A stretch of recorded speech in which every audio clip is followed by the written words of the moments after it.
Hey, what's up? Welcome, everyone. Thanks for joining this training. I'm sitting in my fake virtual background, unfinished basement, otherwise known as my office.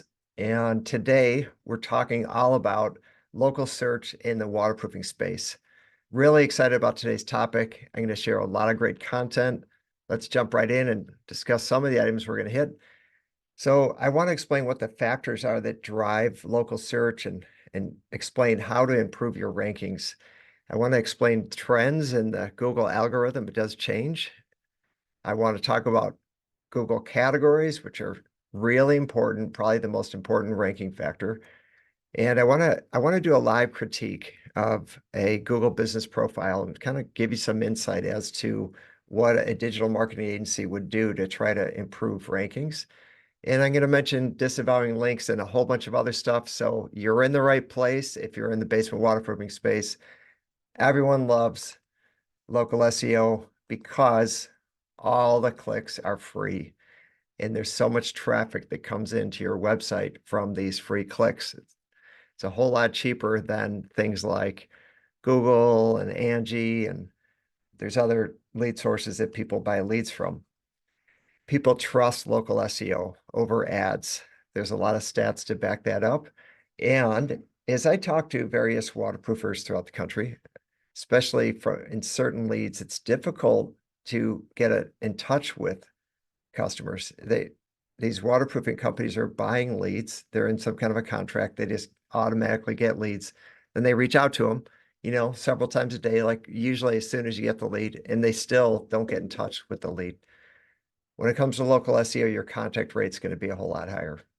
I mentioned it's much less expensive, and the data shows that local SEO really will boost your phone calls. I'm going to show you three different Google Analytics of waterproofing companies.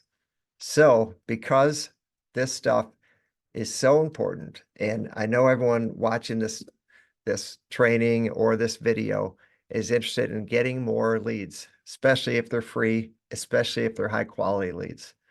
So in that light, if you could shut off any kind of, distractions, we like to multitask, we like to kind of listen in the background and people are coming in and out. This is really good stuff. So I just want to encourage you to just kind of try to focus and get the most out of this. Quick background about myself.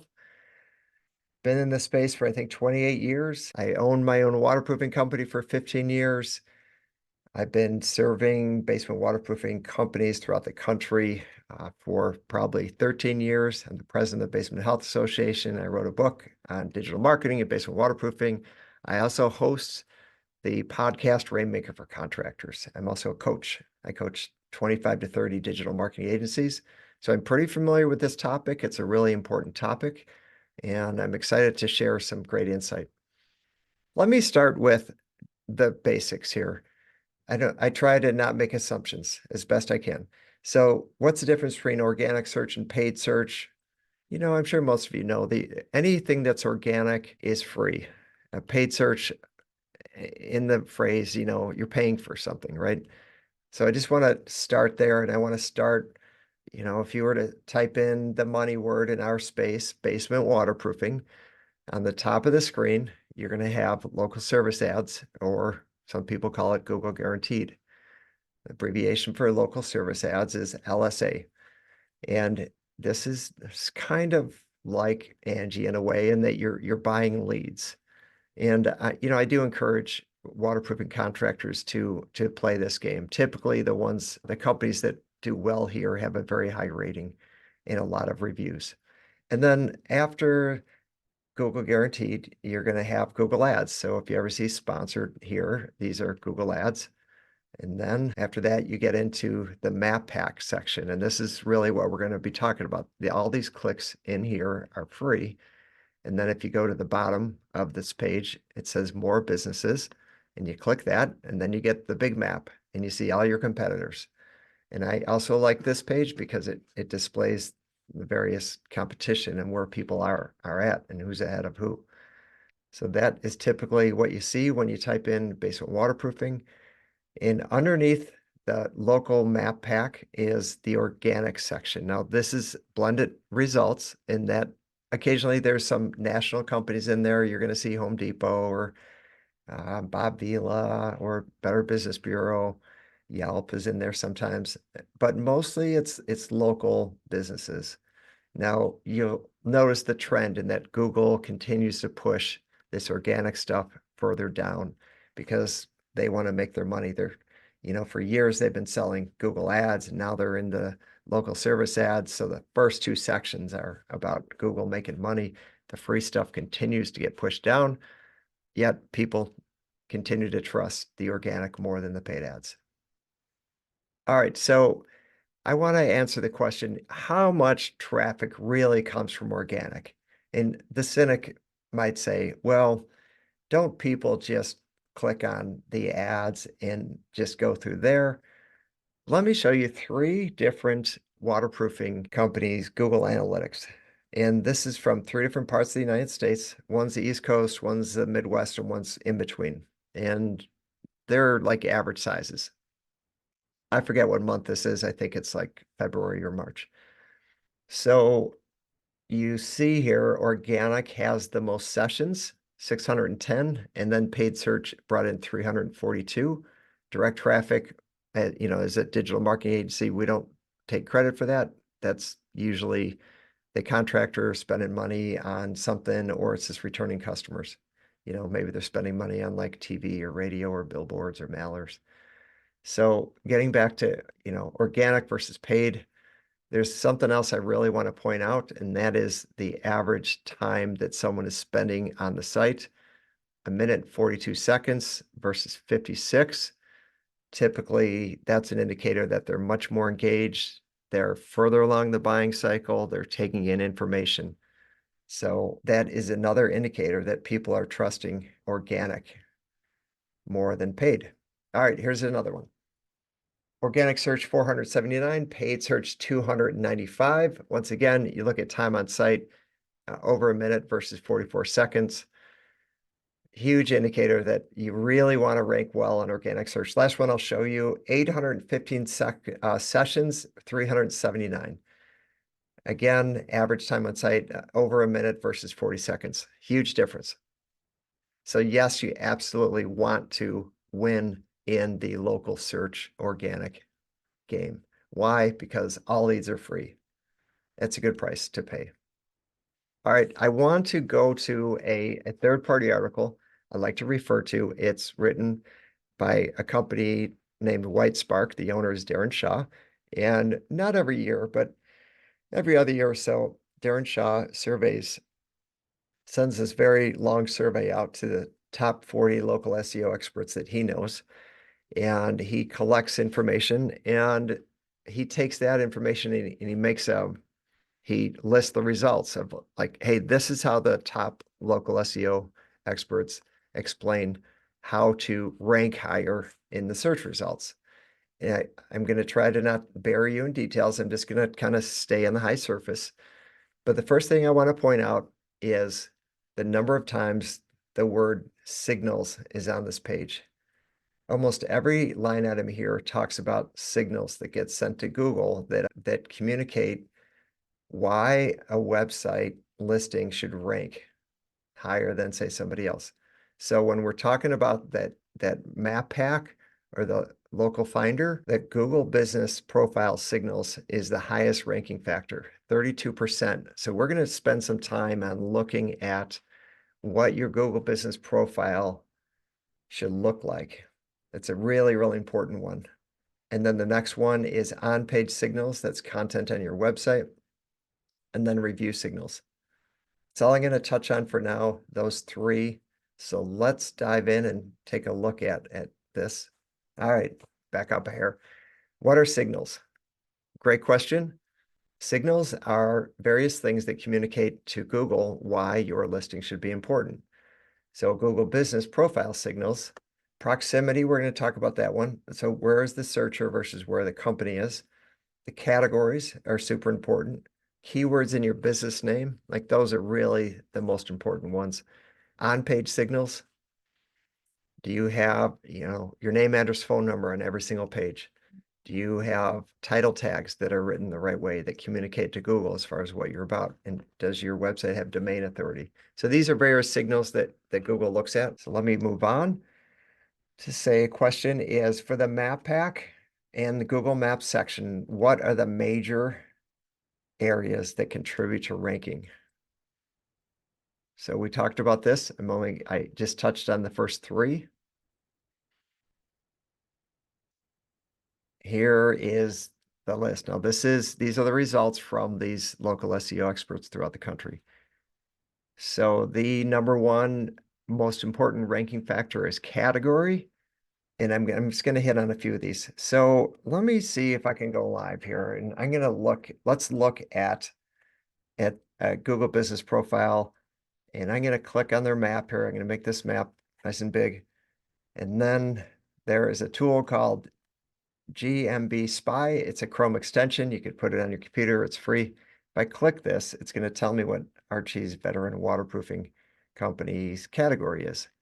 So he has the right category. It says primary waterproofing service.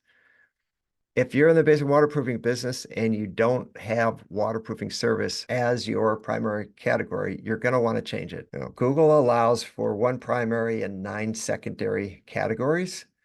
And there are typically a few others that are going to relate to your business. So you're going to want to look at your services and look at what the options are. There is one common mistake in the basement waterproofing industry, and many people put the word foundation here. In this section of Google, the word foundation refers to a charity that collects money that is trying to help other people. You don't want to put foundation on as a category. Now, if you're in the local service ad / Google Guaranteed, and Google uses the word foundation in that section of Google, they are referring to foundation repair. So keep that in mind. Don't use foundation here. And also, I want to say, don't use categories that don't apply. Sometimes people are thinking, oh, I'll put plumber in there or HVAC. You don't want to do that. Just put the ones that apply. Another common mistake I see people putting in general contractor for primary. I think general contractor is so broad, it's not really doing anything for you. All right, let's get back to the presentation. That's category. Keywords in the business title. I believe I have a slide that I can show you here. All right. I have a slide here showing somebody keyword stuffing their company name. So somehow they learned that the keywords in your business title matter. So they figured they'd just play the game and this is a little bit different industry, but they're just taking all the keywords and just saying to Google, hey, this is our company name. Last thing you want to do, you're like high probability that this listing like this will be taken down. You don't want to lose your listing because then all those free leads are gone. So the money word in our industry is basement waterproofing. If you happen to have your company name with the phrase basement waterproofing, it will work to your advantage. Now, let's say you named your company, Bob Smith's Waterproofing Company. Well, at least you have waterproofing. Now, if you didn't have waterproofing and that's what you did, let's say you're Bob Smith Incorporated, what you could do legally is you could buy a DBA, doing business as, and you could register with that government. It's probably, with the government, it's probably $150. And then inside this Google listing, you would change your name to, for example, let's say it's Bob Smith Incorporated, DBA, Bob's Basement Waterproofing Company. Now, the phrase basement waterproofing is inside the title, and now that's going to work to your advantage to rank higher. That's how that works. It's legit. The danger of not making it an official DBA is if you get reported, it will kick off a manual review by Google, and you risk the chance of losing your listing. And then Google makes you jump through some hoops, and then you can appeal it, and then they'll say, okay, prove to us that this is legit. Send us a video. The video is going to say, hey, show us, it's got to say, show us getting out of a truck with your company logo on it, walk to the building, show an address, show a sign on the door, walk in, we want to see a desk and an employee, and the public's got to be able to access that. So that's what Google's been doing now for verification of a Google listing. Okay, so proximity, notice in the slide that I have, I have a listing of 1, 2, and 3, and notice how close this company is. So the first one is 450 meters, 950 meters, 550. Google does weight how close a company is to where the searcher is. It's just how the algorithm works. We've had companies that we've talked with where they're 30 miles, maybe even 40 miles away from the center of the city, of what Google considers the center of the city. And sometimes they'd ask, well, how come we don't rank higher there? And then I'll show them and I'll say, well, look at this Google Map section. There's probably 25 other companies that are closer to the center of that city. And that is it's a ranking factor. It's just how the Google algorithm works. All right, so let me go back to this. So typically, if you do a search in your hometown and your IP, where Google reads what your IP is, like where it is, you're going to rank number one. That's fairly common. Doesn't always happen. Sometimes there's a competitor or two competitors in your area, but that's typically what happens. All right, local rankings are often different on every street corner. I'm sure we've all been in the car and at one time or another, maybe in our weaker moments, we are looking for a McDonald's and we're at a red light and we pull our phone out and we type in McDonald's and we see there's maybe 3 listings, 4 listings. And you go another mile and you do the same search, maybe 2 miles, and now you have different listings. And you're like, well, wait, where's that one that I was looking at? I thought I was going in that direction. What's happening is Google's showing you different results based on your location. So it's kind of what I was saying. So if you're doing a search way on this left side, it's going to look very different than if you did a search over here. So let me show you an example of bad Google business profile listings. All right. This is Long Island, New York. This is the most crowded area in the United States, number of people per square mile. It's also surrounded by water. This is somewhat of a normal listing.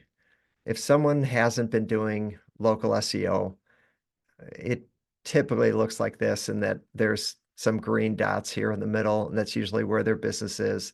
And then the further they go out, they kind of fall off the map. Now, this is a legit, oh, sorry, let me explain what these dots are. Let me go back. All right, so this is a 9x9 grid. Every 2 miles is a new dot, and the number inside the circle is where this company would rank if someone typed in the phrase basement waterproofing.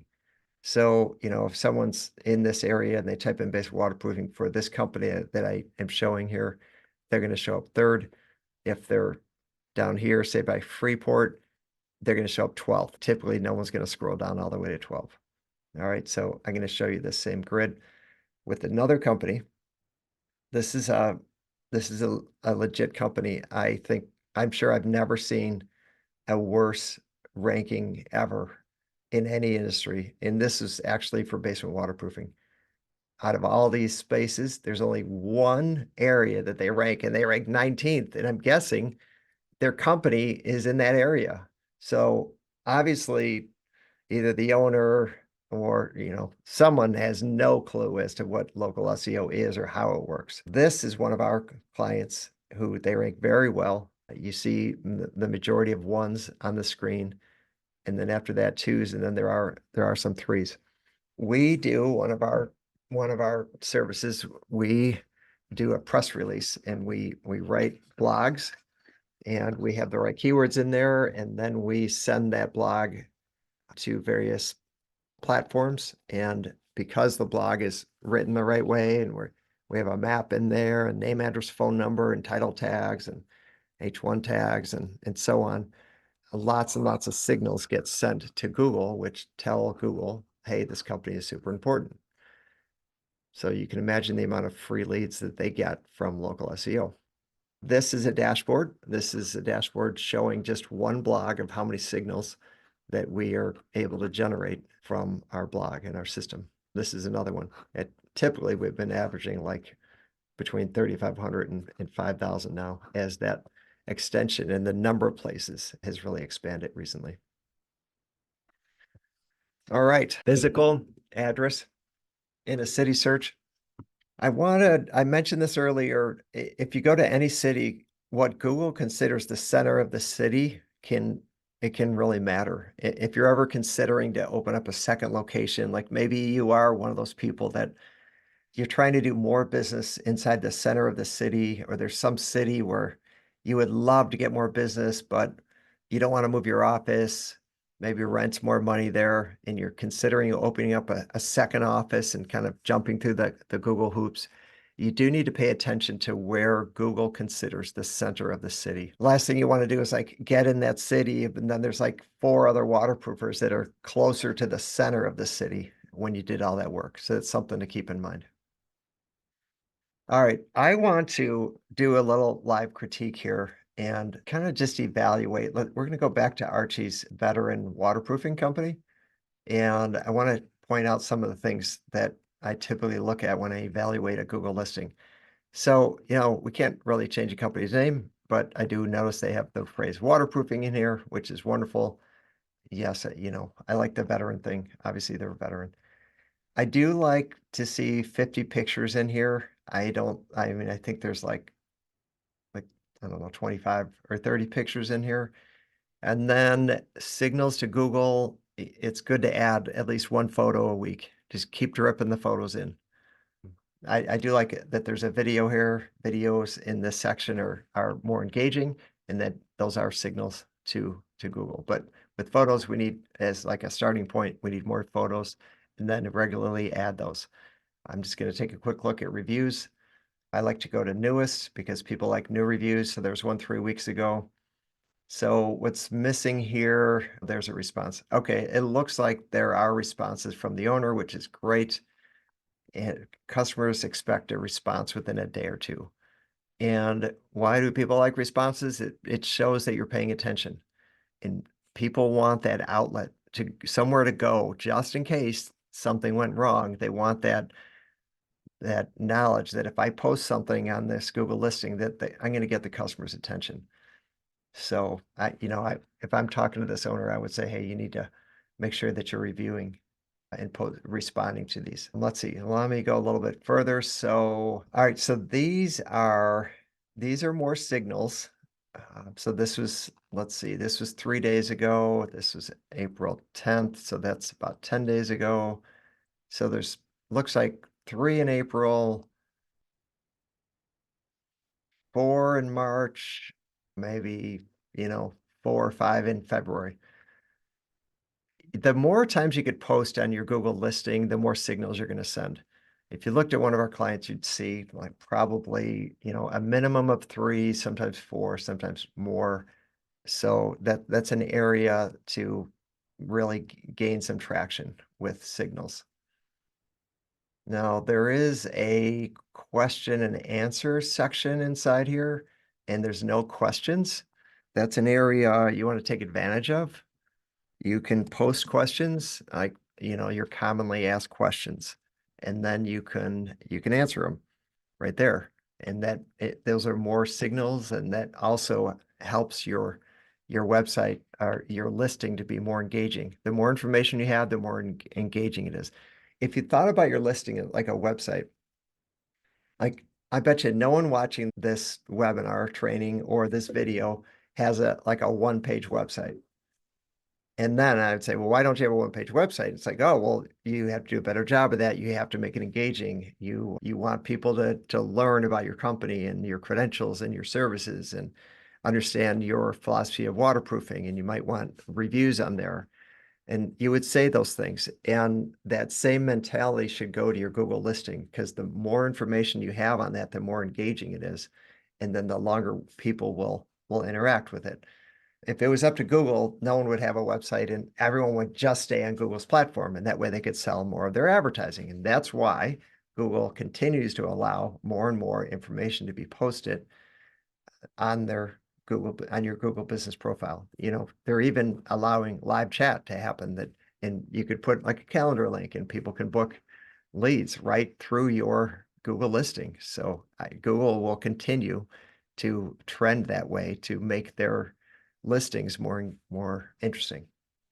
All right, so something else I wanted to point out here in that if we were to go to Archie's site, I'm sure that he's got a bunch of listings, services, right?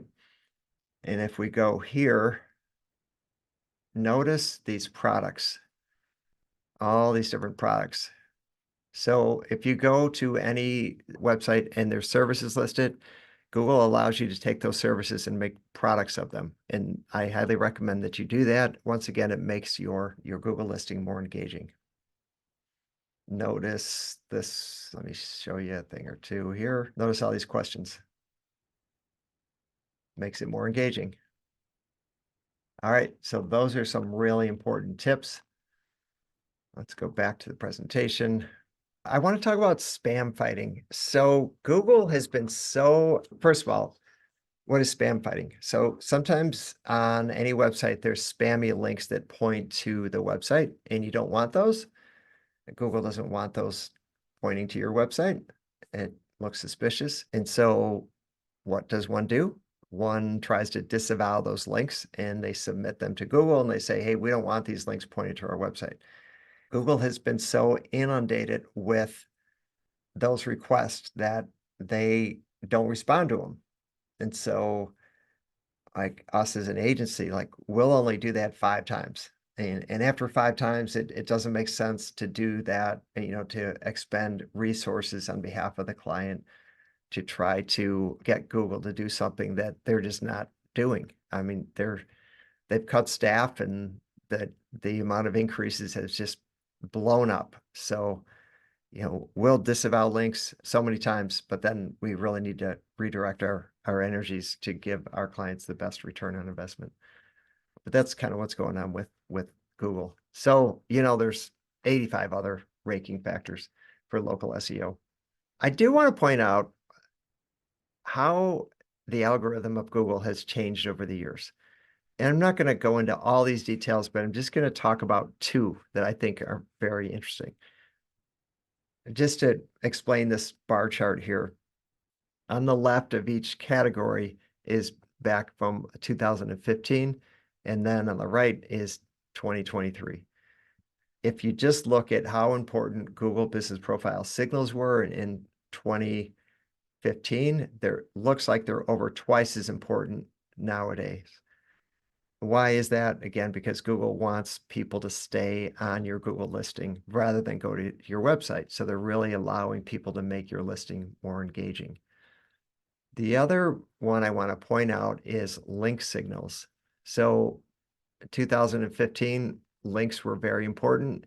And every time this survey was done, links are becoming less and less important to Google as far as link signals and ranking factors. It's just an interesting trend, something to be aware of. All right, what are the factors that contribute to ranking for local organic? So local organic is way towards the bottom. And here's that right side of the chart that I showed you earlier on in this presentation. So the 2 I'm just going to mention are on-page signals and link signals. On-page signals are, does the person have good quality content? Service pages can have be helpful. Location pages can be helpful to send signals. And then there's all sorts of technical SEO type of functions, even like web speed, schema markup, title tags, H1, H2 tags, and so on. All those can be factors for on-page signals. And then link signals. I did just mention that they're valued less. They still have in the organic section, not the map pack, but lower down, they still have 26% ranking value. All right, what individual factors have the biggest impact for local organic? Number 3, we have dedicated page for each service. Internal linking across the entire website. So internal linking is, you're reading something, you see a little blue link and you click on it, it takes you somewhere else. That's a link. And if it goes off the website, it's external. Like let's say it goes to Wikipedia and you get to read about an article, that's an external link. If you click that link and it goes to another page on the website, that's an internal link. Beautiful thing about internal links is that's something that we can control. External links are harder to get. You typically have to earn them. quality and authority of inbound links. So some people have earned, several good links. Sometimes they're from awards that you've won.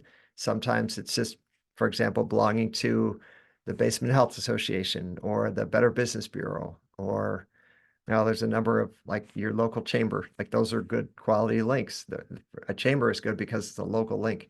So if they're listing you on a directory and they're listing your website, and you click a link on their website, it takes you to your website. That's a good link that you want. That's going to be an inbound link for you. What are the conversion factors? What helps turn web visitors into leads? I'll touch on this briefly. Something you really need to be aware of. High numerical Google rating. That's the number one factor. That's not the only factor.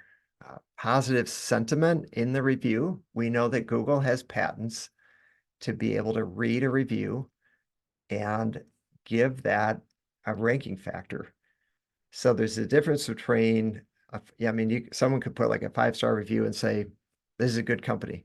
And then someone could give you a 5-star review and just go on about how Joey was such a great worker and the crew was fantastic and they went way above and beyond to do their job and communication was excellent. They could go on and rave and rave, and Google has the technology to be able to read that review and then to give extra credit to your listing because of the sentiment of the review. Mobile-friendly, responsive websites, that's absolutely important. Half your traffic is coming from mobile, if not more. The quantity of native Google reviews with text, dedicated page for each service, these are all good quality conversion factors. Okay, I'm going to briefly touch on some local SEO myths. The number one is geotagged photos. So some people believe that you could take 100 photos or take them off the internet and then tag them. Like let's say you do basement waterproofing in Kentucky and you want to rank for that phrase. There's 3 common ways to tag a photo. And you could, take a bunch of images and tag them basement waterproofing Kentucky, if that's what you're wanting to rank for, and try to convince Google that that's what this picture is and that's where it was taken, even though it wasn't. And that's going to help your ranking factor. That's a myth. It's a waste of time. Don't do it. Well, if you want to waste time, definitely want to do that. But Google has really good technology and they typically know where that photo was taken. Keywords in the Google business profile description. Doesn't matter what you put in the description. Now we're talking about when you're logging into your Google listing and Google says, hey, describe your business. Google's not going to give you credit for that, for the ranking. Here's another one. Earlier I talked about posting questions and giving your response. If you keyword stuff your response and you put basement waterproofing 10 times in your answer to a question, it's not going to help you rank better. So Google's getting smarter and smarter. In the earlier days, they weren't as smart as they are now, that's for sure. Okay, these are really, really important. You don't want to risk suspension. If you have a PO box or UPS, that doesn't work typically. Sometimes virtual offices work, never a Regis. Forget, there's another well-named virtual office brand, but the big names in virtual offices, they don't work, or co-working spaces. So, I mentioned earlier the video verification, Google's getting tighter with that. Now, if there is a listing out there and it's PO Box, UPS, it's probably been reported already, but it can be reported. And again, it could tag, a manual evaluation, and then Google's most likely either going to just take it down and you're going to have to work hard to get it up, or that you're going to have to do a video verification. Reports for violations. If Google gets reports, they look at it and then they say, hey, you got to verify it. We don't believe you. Happens all the time. I mean, even legitimate ones. Like Google's fairly unpredictable at times. I interact with lots and lots of agencies. We are in constant communication and we're always posting things and people have questions and, people rant about like Google's crazy and they're so inconsistent and unpredictable, and people get their listing taken down when it's totally legit. It happens. And sometimes it's really hard to get back up. Last one I'm going to mention is report gating. An example of this is sending out an NPS survey. Hey, we've all seen it on a scale of 0 to 10. How likely would you be to refer our company? And then someone clicks like a 9 or a 10, and then the next screen is, oh, that's great. Would you be willing to please leave us a review? Click the link below. And that's review gating because you're asking first. Do you like us? Yes. Okay. Hey, leave us a review. Google will take your listing down. It does need to be reported. There's been several instances of listings being taken down because reports of review gating. All right, conclusion is there really is massive traffic coming in from local SEO. No doubt I'm guessing in 95% of the time in the waterproofing industry, organic web traffic is the #1 lead source for leads on the internet. So you're going to want to rank higher. I gave a lot of really good content. If you apply it, you're going to rank higher. It's all about signals. There's lots of signals that Google's looking for to figure out who's important, who's not, where are they located, how much information is available to customers. It's good information. And that's how that works. We do have a free giveaway with this training. We have in our resources page, we will have this listed probably in the next day or two, and it's going to be a checklist of how to set up your Google listing and then ongoing activities that will help you rank higher. So take advantage of that. If anyone is interested in an evaluation of their online presence, I'm happy to do that. You could contact us, set up a time, and I will look at that and I'll review it with you over Zoom. So thank you for joining. If you have any questions, please reach out to us. We're here to help.